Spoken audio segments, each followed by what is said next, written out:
بسم الله الرحمن الرحيم. إن الحمد لله نحمده ونستعينه ونستغفره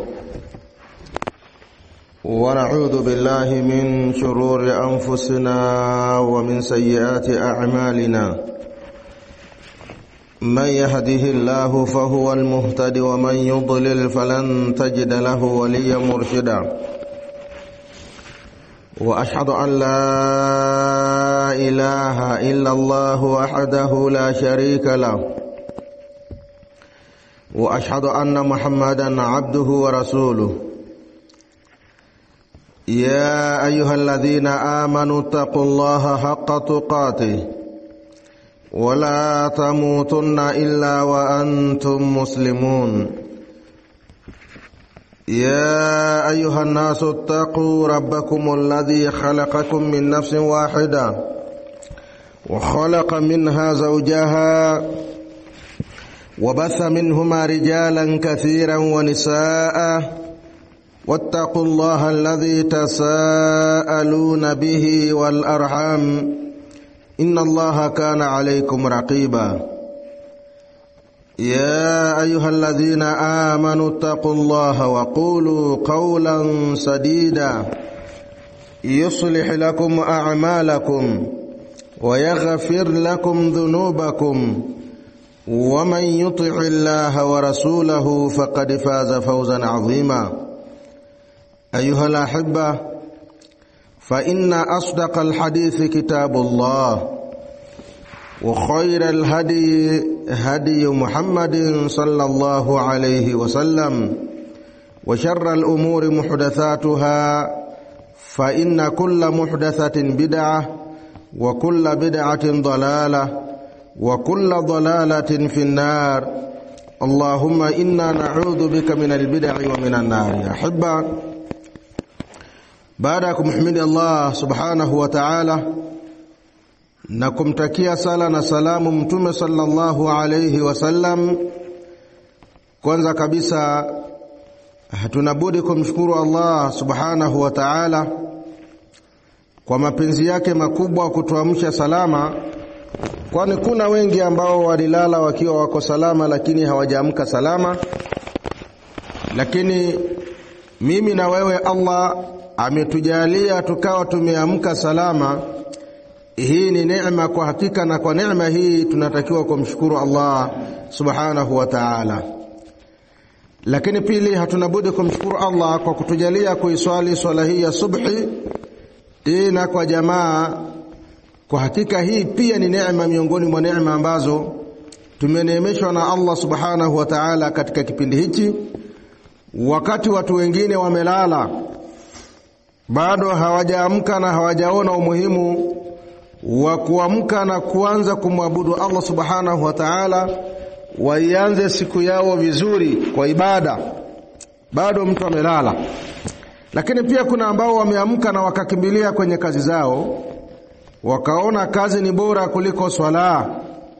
Lakini wewe Allah amekujalia ukawa umeianza siku yako vyema kwa ibada, kwa kumwabudu Allah subhanahu wa ta'ala.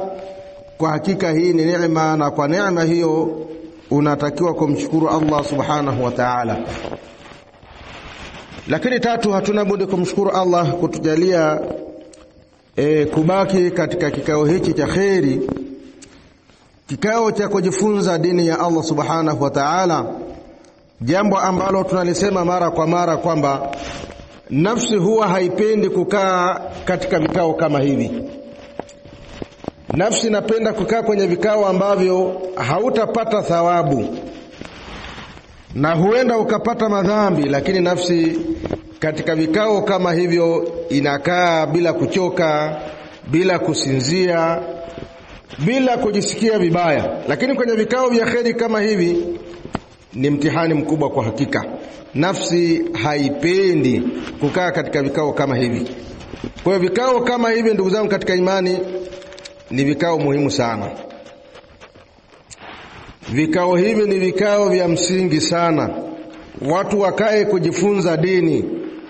Kwanza kuna mambo ambayo mtu atayafahamu, kwa kukaa katika vikao kama hivi, lakini pia unapata malipo mengi mbele ya Allah subhanahu wa ta'ala kwa wewe kukaa katika vikao kama hivi. Kwa hiyo kuna haja ya kuhimizana, hasa vijana wahimizane kwa ajili ya kukaa katika vikao kama hivi. Vina thawabu nyingi, vina malipo makubwa. Hivyo watu wanapobaki katika vikao kama hivi wanajifunza dini yao, lakini pia wanapata thawabu mbele ya Allah subhanahu wa ta'ala. Kwa hiyo tunasisitiza hasa vijana wanatakiwa walinganiane, vijana wanatakiwa waelezane, vijana wanatakiwa wahimizane kukaa katika vikao kama hivi ili waweze kufahamu mambo mengi katika dini ya Allah subhanahu wa ta'ala, kwa sababu wao pia ni wasimamizi wa hii dini. Wao ndio waendelezaji wa hii dini. Kwa hiyo vikao kama hivi kwa hakika ni muhimu sana watu kuwa ni wenye kuvihudhuria. Tukiwa tunaendelea kujifunza kitabu al-fiqh al-muyassar fi dawi al-kitabi wa sunna, jana tulianza mlango ambao unaelezea swala ya Eid. Tulisoma mpaka katika masala ya 4, na leo tunaingia katika masala al-mas'alatul khamisa, masala ya 5 yanayohusiana na swala ya Eid. Sifatuha wa ma yaqra'u fiha, namna ya kuiswali swala ya Eid na anachosoma katika swala ya Eid.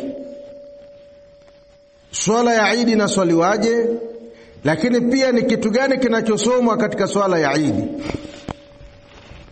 Hiki ndicho tutakachoanza nacho katika siku hii ya leo. Wasifatuha, na namna ya kuiswali swala ya Eid. Rakaatani, swala ya Eid ni raka 2 kabla al-khutbati, na raka 2 hizo zinaswaliwa kabla ya khutba ya Eid. Ni tofauti na Ijumaa. Ijumaa huwa khutba inatangulia, alafu kisha inakuja swala ya Ijumaa, lakini kwenye swala ya Eid zinaswaliwa raka 2 kwanza, kisha baada ya raka 2 khatibu anasimama anatoa khutba. Na kwenye khutba hii pia watu wanatakiwa watulie na wanyamazi, lakini kuna makosa huwa watu wanafanya. Katika khutba ya Ijumaa watu huwa wanakaa wanatulia wanasikiliza khutba vizuri, lakini khutba ya Eid kwa kuwa mtu ameswali, mwingine unaona anaondoka, mwingine anaendelea na mambo mengine, hakai akatulia akasikiliza khutba ya Eid. Khutba ya Eid inatakiwa isikilizwe kama ambavyo khutba ya Ijumaa huwa inasikilizwa. Lakini mara nyingi watu wanaona tayari tumesha swali, haoni umuhimu wa kukaa na kutulia kwa ajili ya kusikiliza khutba. Hayo ni makosa. Kwa swala ya Eid ni raka 2 kabla ya khutba, liqauli Umara, kwa kauli ya Umar ibn al-Khattab radiyallahu anhu, anasema salatul fitri wal adha, swala ya Eid al-fitri na swala ya Eid al-adha rakaatani, inaswaliwa raka 2.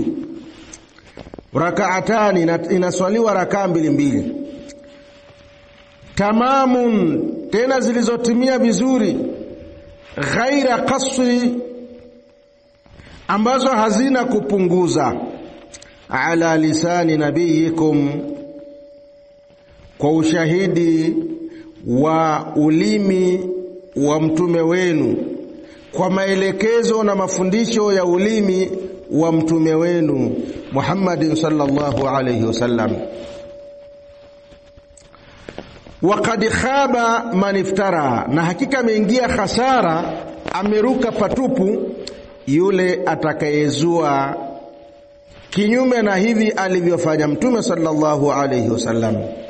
Uzushi katika dini ni jambo ambalo halitakiwi. Waislamu hawatakiwi wawe ni wenye kuzua na kuliweka jambo na kulifanya jambo ambalo hajalifanya Mtume wala hajalielekeza wala masahaba zake hawajalifanya. Umar anasema ataruka patupu na ataingia hasara yule ambaye atakuwa ni mwenye kuzua katika swala ya Eid. Yukabbiru fil ula,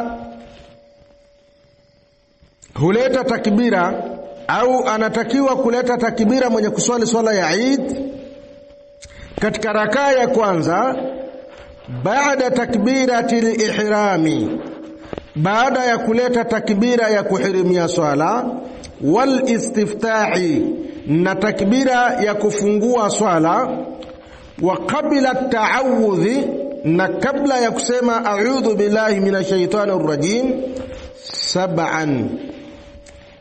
Katika rakaa ya kwanza anatakiwa kuleta takbira 7. Wa fi thaniya, na katika rakaa ya pili, qabla alqiraati, anaposimama kabla ya kuanza kusoma alhamdu, analeta takbira 5, analeta takbira 5. Ghaira takbirati alqiyami,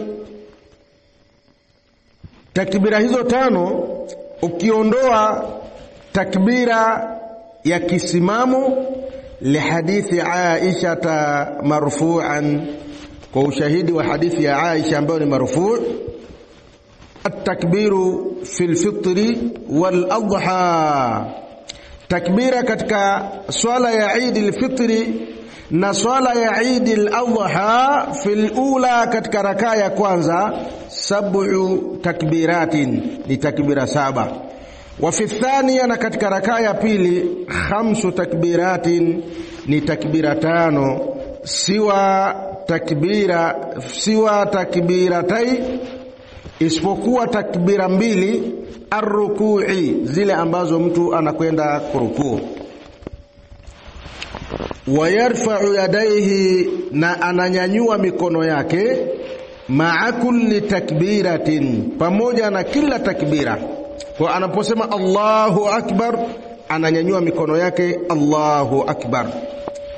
Lianna an-nabiy sallallahu alayhi wasallama, kwa sababu Mtume sallallahu alayhi wasallama, kana yarfa'u yadayhi, alikuwa ananyanyua mikono yake, ma'a takbir, pamoja na takbira. Thumma yaqra'u ba'da al-isti'adhati jahran, kisha atasoma baada ya kusema a'udhu billahi minash shaitanir rajim, atasoma kwa sauti, bighairi khilafi, wala hakuna tofauti ya maulama kwamba swala ya Eid inasomwa kwa sauti. Wa yaqra'u al-fatihata, na atasoma suratul Fatiha. Wa fil ula, na katika rakaa ya kwanza, baada ya kusoma suratul Fatiha, baada ya kusoma alhamdu, atasoma bisabbih isma rabbikal a'la, atasoma sabbih isma rabbikal a'la. Wa fi thaniya, na katika rakaa ya pili, bil ghashiyah, baada ya kusoma alhamdu, atasoma suratul ghashiyah, liqauli Samra, kwa kauli ya Samra nasema, kana sallallahu alayhi wasallama, alikuwa Mtume sallallahu alayhi wasallama, yaqra'u fil eidaini, alikuwa akisoma katika Eid mbili.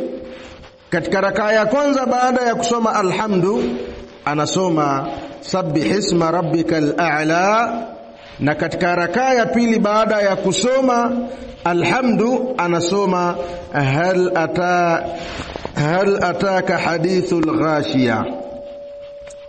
Wasahha anhu sallallahu alayhi wasallama, na imeswihi kutoka kwa Mtume sallallahu alayhi wasallama annahu kana yaqra'u fil ula, alikuwa anasoma katika rakaa ya kwanza baada ya kusoma alhamdu alikuwa anasoma biqaf, alikuwa anasoma qaf wal Qur'anul Majid. Wa fi thaniya, na katika rakaa ya pili baada ya kusoma alhamdu anasoma iqtarabatis sa'atu wa inshaqa al-qamaru. Kuna riwaya hiyo, fayura'i al-ityan bihadha marratan, anachunga wakati mwingine anasoma sura hii, wa hadha marratan, na wakati mwingine anasoma sura hii, amalan bisunnah, kwa kufanyia kazi sunna, ma'a muraati dhurufi almusallina, pamoja na kuchunga hali ya wenye kuswali. Usije ukawasimamisha muda mrefu. Wenye kuswali wenyewe ni wazee, wenye kuswali wenyewe ni wagonjwa, wenye kuswali wenyewe yawezekana ni watoto. Kwa hiyo anatakiwa kuchunga hali ya wale ambao anawaswalisha, anaangalia kwamba hawa kutokana na hali yao nitawasomea sura fulani. Fayakhudhuhum bil arfaqi, basi anawasomea ile ambayo inaendana na wao, ile ambayo ni fupi, ili wasije wakawa ni wenye kuchoka. Almas'alatu sadisatu, mas'ala ya sita, mawdhi'ul khutbah, sehemu ya khutbah. Mawdhi'ul khutbati fi salati al-Eid, sehemu ya khutbah katika swala ya Eid, baada as-salah, inakuwa ni baada ya kuswali swala ya Eid. لقول ابن عمر رضي الله عنهما, وقول ابن عمر رضي الله زوجه yao, كان النبي صلى الله عليه وسلم, alikuwa Mtume sallallahu alayhi wasallama, wa Abu Bakar, na Abu Bakar, wa Uthman, wa Umar, na Umar, yusalluna al-eidaini qabla al-khutbah, walikuwa wanaswali Eid mbili kabla ya khutbah. Kwa hiyo huu ni mwongozo wa Mtume sallallahu alayhi wasallama, na makhalifa wake wakaufuata mwongozo huo, na sisi tunatakiwa kuendelea kufuata mwongozo huo. Almas'alatu sabi'a, mas'ala ya saba, qada'ul Eid, kulipa swala ya Eid. La yusannu liman fatatuhu salatul Eid qada'uha, si sunna kwa yule ambaye atapitwa na swala ya Eid, si sunna kwake yeye kuilipa. Hakuna qadha ya Eid, li'adami wurudi dalili ani nabii sallallahu alayhi wasallam bidhalika, kutokana na kukosekana dalili iliyopokelewa kutoka kwa Mtume sallallahu alayhi wasallam, waliannaha salatu dhatu ijtima'in muayyan, na kwa sababu swala ya Eid ni swala ambayo ni mkusanyiko maalumu, fala tushra'u illa ala hadha alwajhi, sio sheria kuswaliwa swala ya Eid isipokuwa kwa utaratibu huo. Almas'alatu thamina, mas'ala ya 8, sunanuha, suna za swala ya Eid. Ya kwanza, yusannu an tuadda salatul Eid fi makanin barizin wadhihin wasi'in, ni sunna kuswali swala ya Eid katika sehemu ambayo inaonekana na sehemu ambayo ni pana ya wazi, kharijil baladi, ikiwezekana hata nje ya mji, sehemu ambako hakujajengwa, watu waswali huko kwenye viwanja mbugani. Yajtami'u fihi almuslimuna liidhhari hadhihi sha'ira, wanakusanyika Waislamu kwa ajili ya kudhihirisha nembo hii, kwa ajili ya kudhihirisha alama hii ya dini.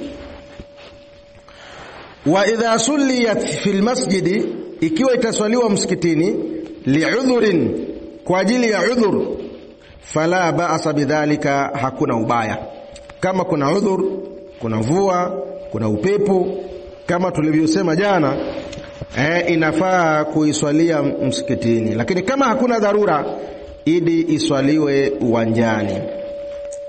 Suna ya pili, wayusannu taqdimu salati al-adha, ni suna kuiwahisha kuiswali swala ya Eid al-Adha, wa taakhiru salati al-fitri, na kuichelewesha swala ya Eid al-Fitri, kama taqaddama bayanu dhalika inda al-kalami ala waqtiha, kama yalivyotangulia mazungumzo jana tukizungumzia wakati wa kuswali swala ya Eid. Kwa tuliona ya kwamba ni suna kuiwahisha kuiswali swala ya Eid al-Adha mwanzo wa wakati wake kabisa, ili watu waweze kuwahi kwa ajili ya kwenda kuchinja, na ni suna kuichelewesha Eid al-Fitri ili watu waweze kutoa zakatul fitri.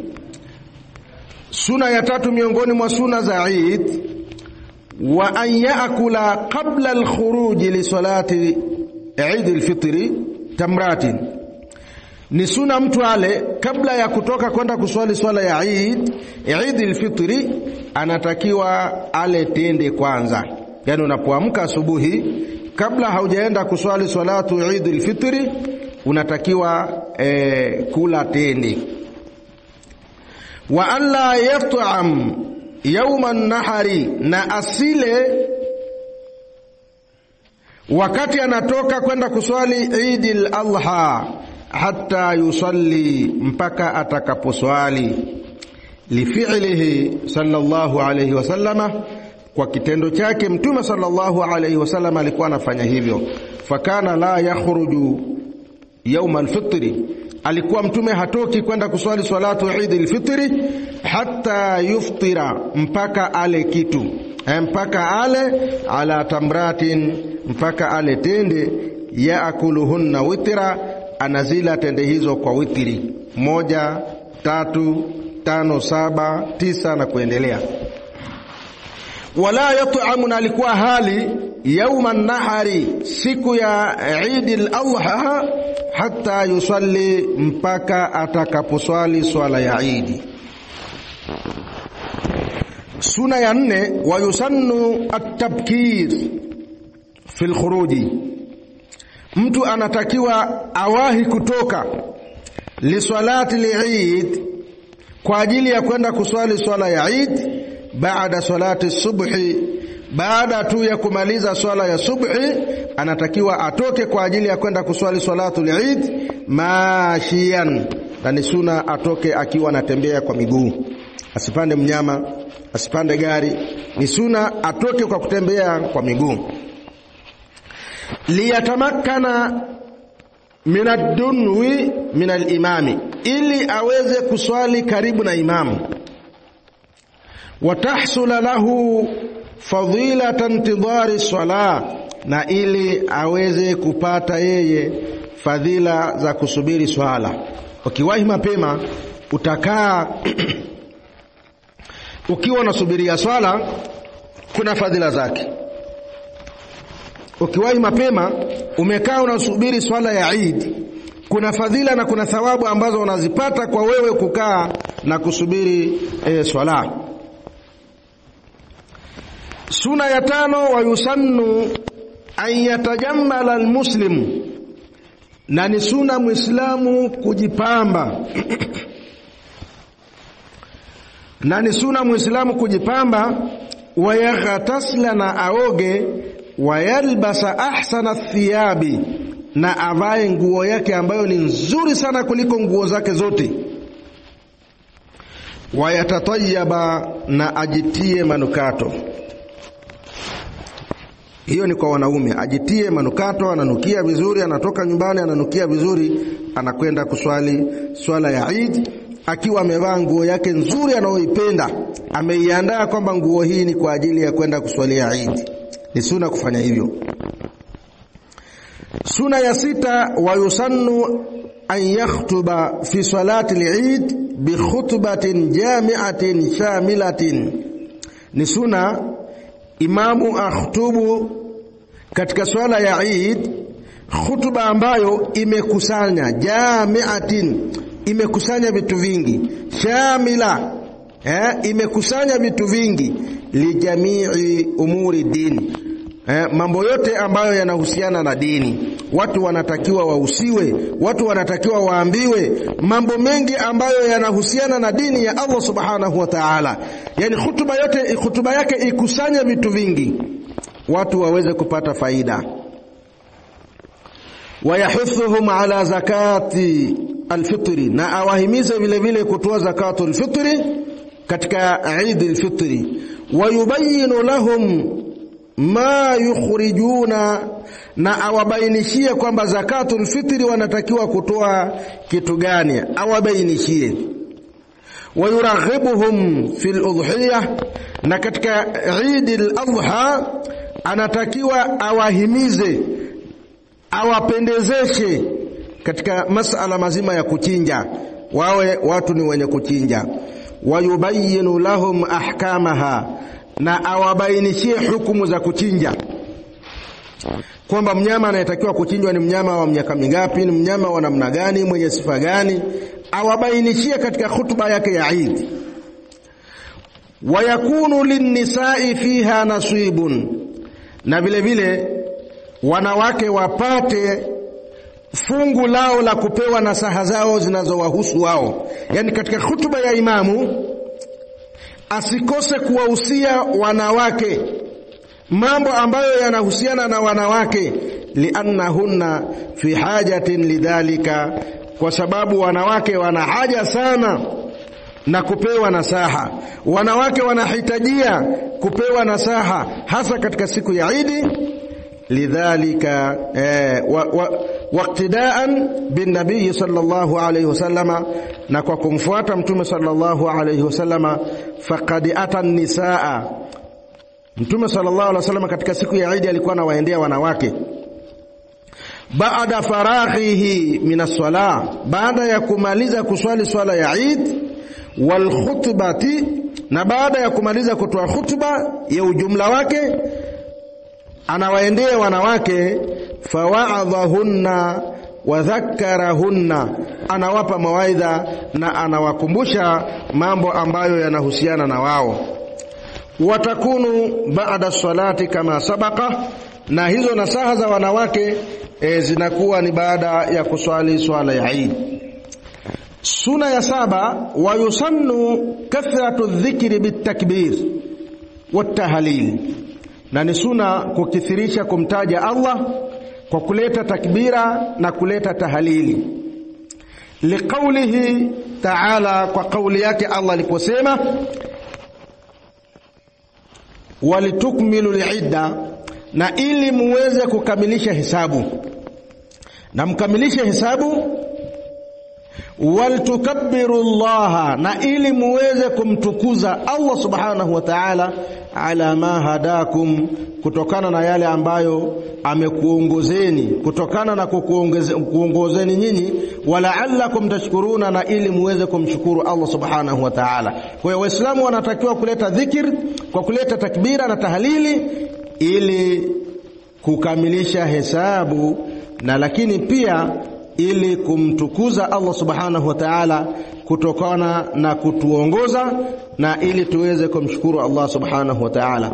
Wayajharu bihi ar-rijalu fil buyuti wal masajidi wal aswaq, na wanaume wataleta takbira kwa sauti wakiwa katika majumba yao, wakiwa misikitini, wakiwa masokoni. Wayusirru bihi an-nisaa'u, na wanawake wataleta takbira kwa siri. Kwa wanaume watatoa sauti katika takbira, lakini wanawake wanatakiwa kuleta takbira kwa siri, sauti zao zisije zikasikika. Suna ya 8 na ya mwisho, mukhalafatu at-tariqi, ni kubadilisha njia. Fayadhhabu ila al-Eid min tariqin, atakwenda kwenye sehemu ya kuswalia Eid kwa kufuata njia. wayarji'u min tariqin akhar, na wakati wa kurudi atarudi na njia nyingine, asirudi na njia ile ile ambayo aliendea, kama kuna uwezekano huo.